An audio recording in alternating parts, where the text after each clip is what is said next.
Well, welcome to Introduction to Shadow Work. This is an invitation to become your authentic self, and we are being graciously hosted by Roll for Wellness. Ariana White is on the call, but is being very shy.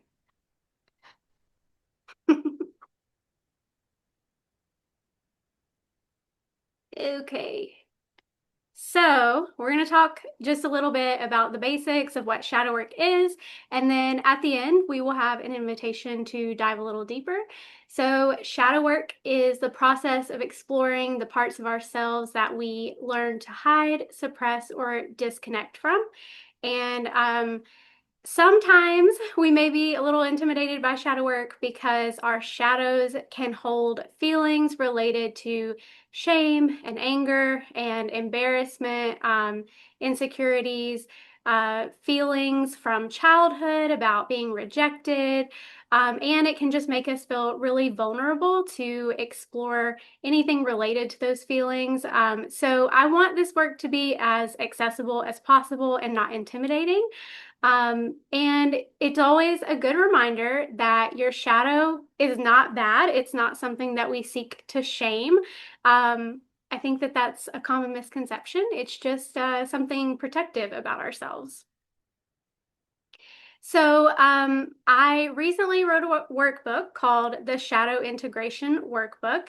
And the reason why we refer to it as shadow integration is because shadow work is the work of acknowledging our shadow, and shadow integration is the process of becoming our authentic selves by integrating the things that we learn about our shadow into our conscious lives and our sense of identity so that we can operate in the world just authentically and with all of the awareness that we created through shadow work in mind.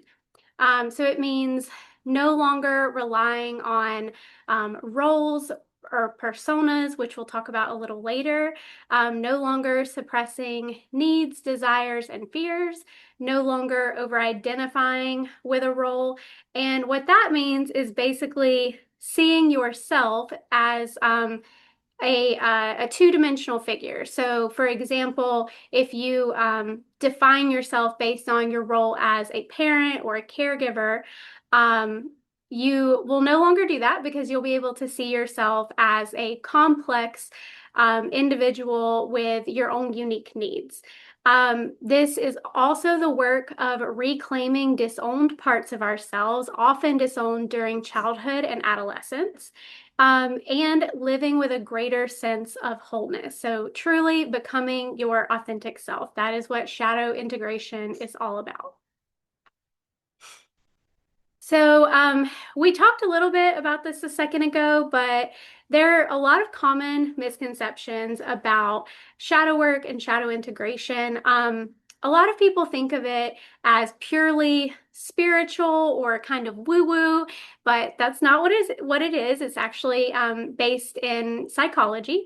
It's also not about fixing our flaws. It's not about diving into the evil side of us or anything like that.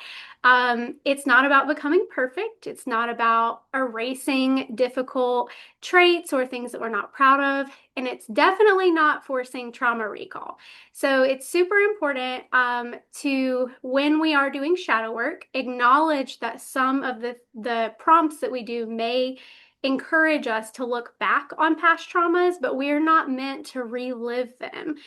So shadow work, while it can be helpful for mental health, it is not a mental health treatment. So if anything is triggering or causes you to have flashbacks, that's a time where we really need to seek professional mental health and maybe in support and in collaboration with our own work of shadow work. And it's definitely not meant to elicit self-blame. It's actually meant to create more self-compassion.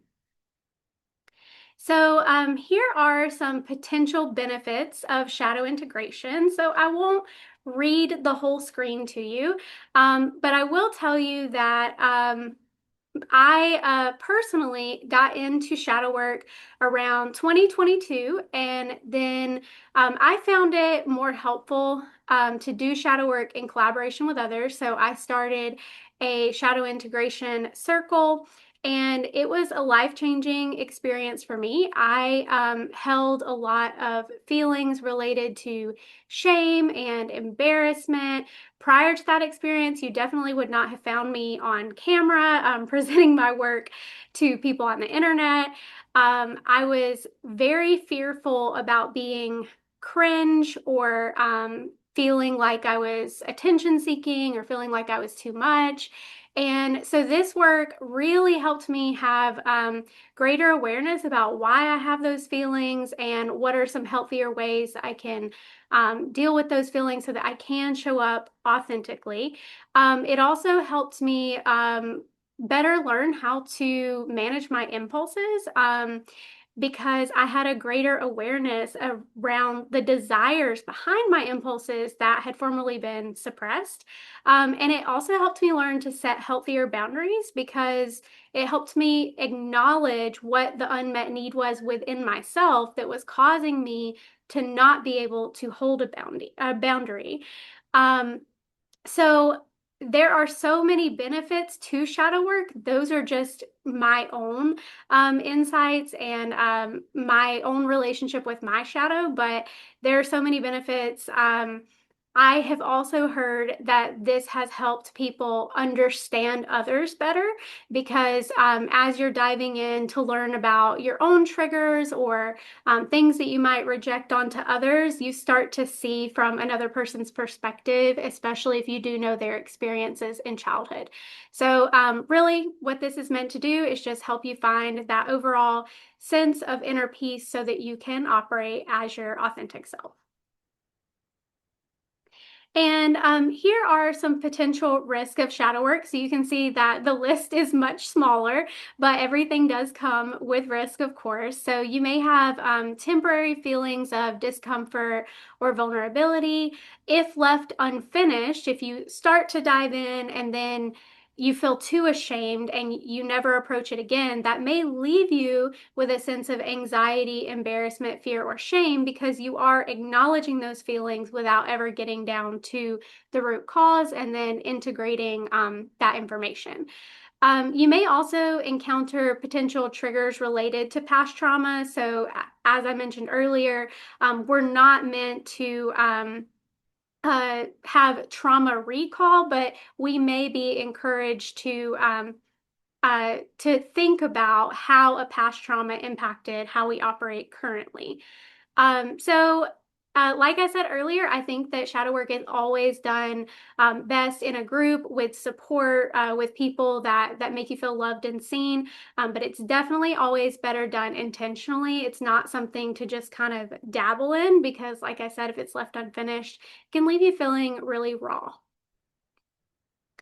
So we're going to talk a little bit about the origins of shadow theory.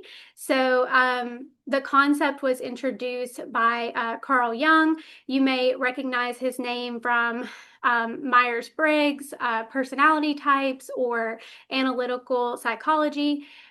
He coined the term shadow as well as the other concepts related to the self that we're going to talk about.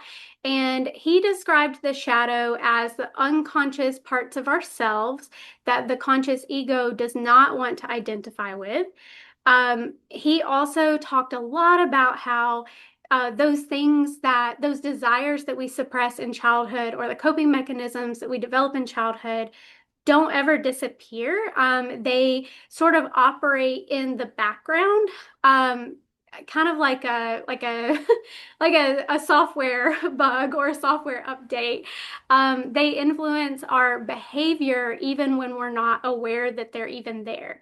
And they often drive aspects of our ego. They can even be what we create our ego in juxtaposition to. So we'll talk about that more later as well. And our shadow can be difficult for us to acknowledge because we may not see it if we are operating and we're not under distress. We may not see it at all until those moments of distress when we lash out at someone or we resort to poor coping mechanisms. And so it's not something that we're proud of and want to acknowledge. So our ego keeps it from us so that we can maintain our idea about who we are. The origins of the shadow, the origins, it's childhood. The shadow usually forms during childhood. Every now and then, we do hear people who may associate something with their shadow that they don't see until adulthood, but that's not the Jungian theory there. His theory was truly that we learn. That we need to suppress things during childhood. So certain emotions being unacceptable, when we are shamed in adolescence for or rejected for a personality trait or criticized, or we don't feel like we fit in.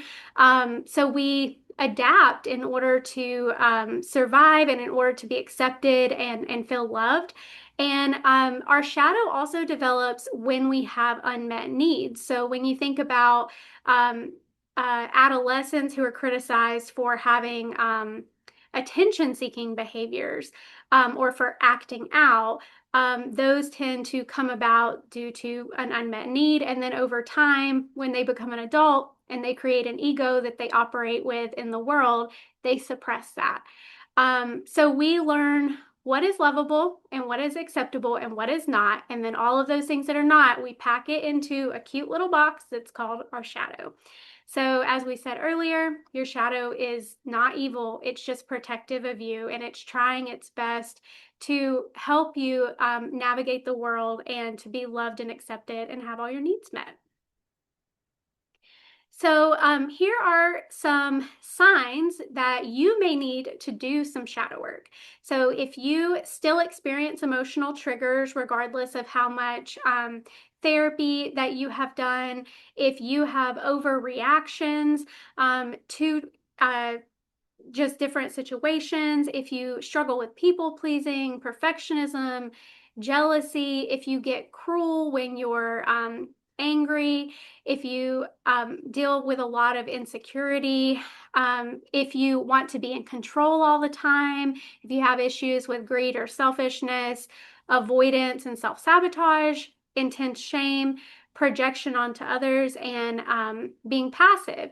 So projection onto others is actually a really helpful one because as I said earlier, sometimes we create our ego in juxtaposition to our shadow. So you may be projecting onto others the unmet needs of your shadow or the desires of your shadow or the unhealthy coping mechanisms of your shadow.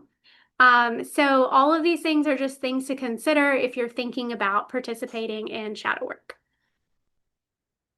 So we're going to talk about three key terms to the shadow theory.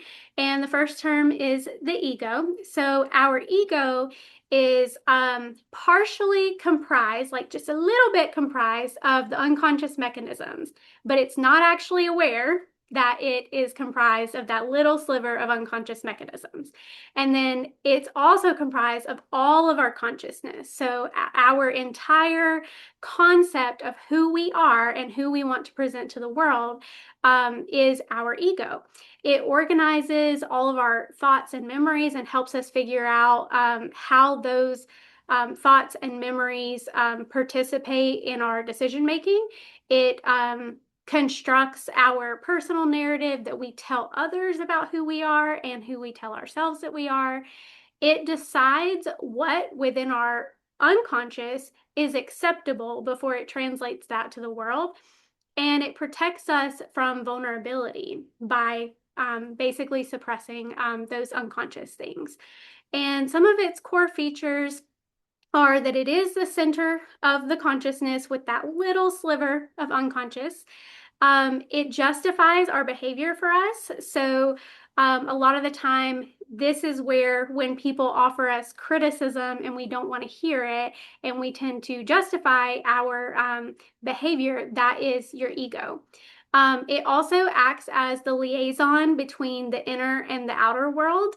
And it may resist insights that challenge familiar patterns. So if we look back on something and we feel a sense of shame, we may be like, that's not who I am. I'm not going to acknowledge that. And that's that ego trying to control that inner narrative about who we are. And then the persona is actually the external expression of the ego. So all things persona are ego, but not all things ego are persona. Our persona, we actually have more than one typically. So we may have one mask that we wear at work, and then we may have another mask that we wear at home. So at work, my persona is a social worker. That is who I am. That's who everybody knows me as. I want everyone to think that I'm a competent social worker. I'm kind of an overachiever. That is my persona. And then outside of work, I'm a best friend, and that's the persona that I want everyone to know me as. That's the mask that I wear to the world. And so other examples of personas would be like, a caregiver, a parent, an athlete, an overachiever, an avoider, a flirt. Like there's all kinds of examples of personas, and it's basically just a two-dimensional image of who someone is. And these personas, they keep us at a distance from other people. Because it is just the outward projection of the ego. So it's something that we have chosen to project. And it helps us to meet expectations, adapt socially, gain approval, build confidence, and it definitely helps us avoid vulnerability. So if I'm at work, for example, I want people to see me as this competent, overachieving social worker. I don't want them to know that I struggle with boundary setting. So I'm going to project this image and not acknowledge what's going on in the background. So basically, it's a social mask that adapts to norms, and it is purposeful. So that's why we have more than one. Obviously, we need them in order to meet all expectations. You have to have different masks to put on. And these are those things that I talked about being created in juxtaposition to the shadow. So an example of this might be someone whose ego and persona is developed around being a caregiver. Their shadow traits may be a suppressed need to actually be really selfish. And so when they are triggered or they're really stressed, they become really dismissive and angry and maybe a little bit cruel to the people that they're caregiving for. And they don't want anyone to know that, and they suppress it as much as they can, but every now and then it slips out because they are suppressing that need to care for themselves. Okay, and then we already talked about the shadow, but just some little insights here.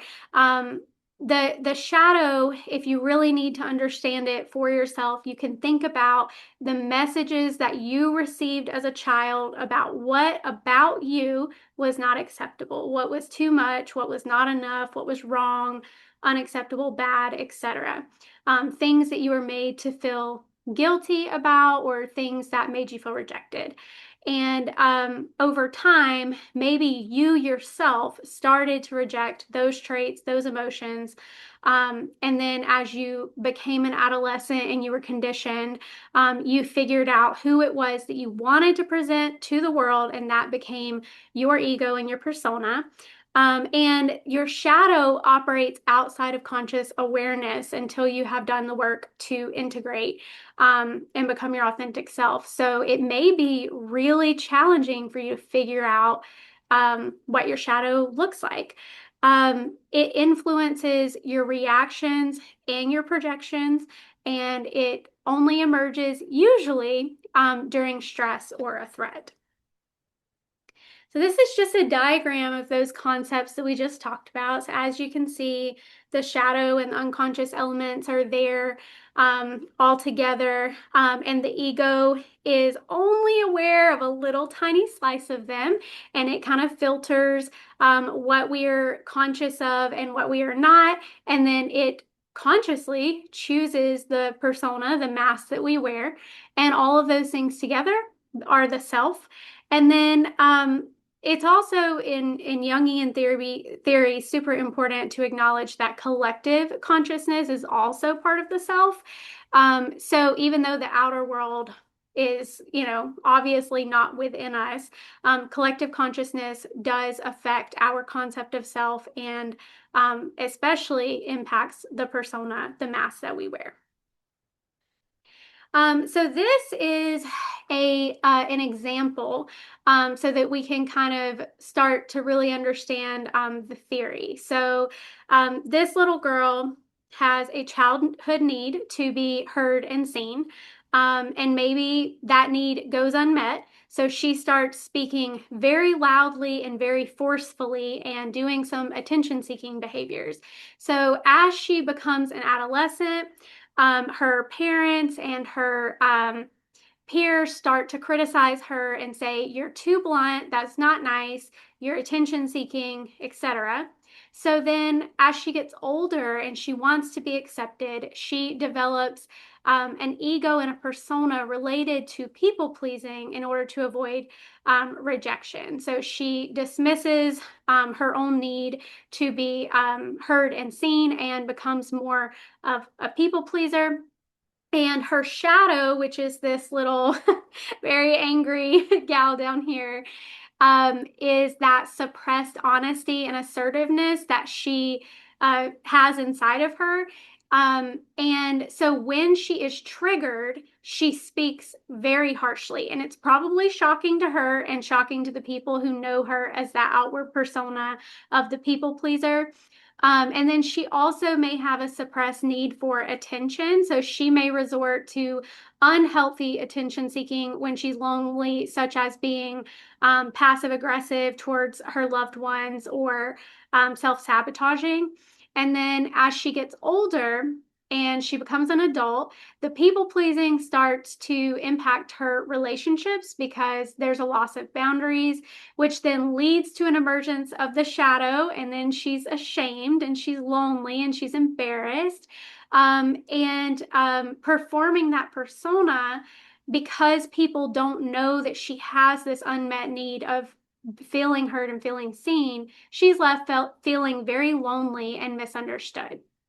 So through shadow work, she achieves shadow integration, becomes her authentic self, and she addresses those origins of the ego and its desires to avoid rejection, and the shadow and its unmet need to feel heard and seen. And then she's able to identify healthy outlets. So in this case, it is performing that help her get the attention that she needs, helps her find a voice for those feelings that need to be seen and heard. And then she learns how to better communicate what it is that she's needing from other people without resorting to people pleasing or attention seeking. Okay, so how do we do shadow work? Shadow work, a lot of the time, people think of it just as journaling. But as I said earlier, if we really want to achieve integration, we have to bring into light those insights that we get through journaling and make them a part of who we are and how we operate day to day. So while this work is about asking questions and reflecting, the integration is the key part of what really helps us become our authentic self. It's one thing just to have the awareness, but it's another to learn how to operate with it. So some ways that you can integrate that knowledge is through meditation, meditating around the concept of the shadow or around the concept of the unmet needs, doing therapy so that you can learn better ways of navigating the world now that you have this insight. asking yourself the question, for example, if you deal with the issue of people pleasing, figuring out how do I maintain my boundaries and still get the love and attention and care that I need. Discussion groups are incredibly helpful because you're able to learn how other people's shadows impact them. It'll give you greater insights into how it impacts you. And then rituals are very helpful, multisensory activities, and other reflective approaches. They're all incredibly helpful for really integrating and driving home that awareness that is achieved through shadow work. And then some things that I think that from my own insights, people really need to consider. We tend to talk about shadow work as something that is solitary and private, but I think that contributes to the shame and the stigma that people experience. And I don't think that true integration can be achieved when we are not vulnerable and open to being seen for who we really are. Um, Basically, the shadow formed in relationship with other people. It formed when we experience shame and rejection and criticism. So we can't truly nurture the shadow and integrate it into our concept of self in isolation. It has to be done in relationship with others. So this can be achieved through a shadow integration circle, a discussion group, or doing shadow work with friends and talking about it. And when we do that, when we are able to be witnessed as our authentic self without judgment, the sense of shame decreases, our authenticity increases, projection reduces, and talking about other people's experiences with their own shadow really helps with um, things around the idea of projection. Our compassion for ourselves expands, our compassion for others expands, and the sense of integration deepens because we're being witnessed and seen without that sense of shame. So the healing around the shadow and its unmet needs accelerates in a safe community. And that is why I want to invite everyone to Shadow Integration Circle. We're going to start meeting virtually on Tuesdays at 7 p.m. Through the Roll for Wellness Collective. And I'm also going to be launching my Shadow Integration Workbook. The workbook is what we're going to use to facilitate the discussion group. But if someone wants to start shadow work but isn't quite ready to dive in with a group, they can also purchase this workbook online at rollforwellness.com. And it actually has discussion questions. If you wanted to do it with a friend or a partner, you can do it that way. And then it also has integration exercises and multi-sensory rituals that you can use to help with integration. So most shadow work journals that you find online are just journals. They do not involve the additional work of integration. They just give you the insights, and then you're kind of left on your own to figure out, okay, what do I do next? How do I make sure that I'm seen? Who do I share this with? How do I become authentic? So I think that this is really special, and I've worked on it for quite a long time. I'm very proud of it. So I invite you to come along to the Shadow Integration Circle and to purchase the workbook online. And I hope that this was helpful.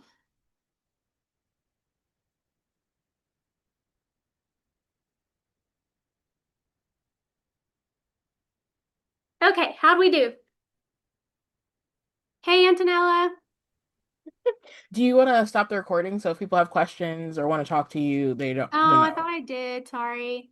No, you're good. It's not stop share. Where's it at? Mm, Mhm. there we go. Okay, stop recording.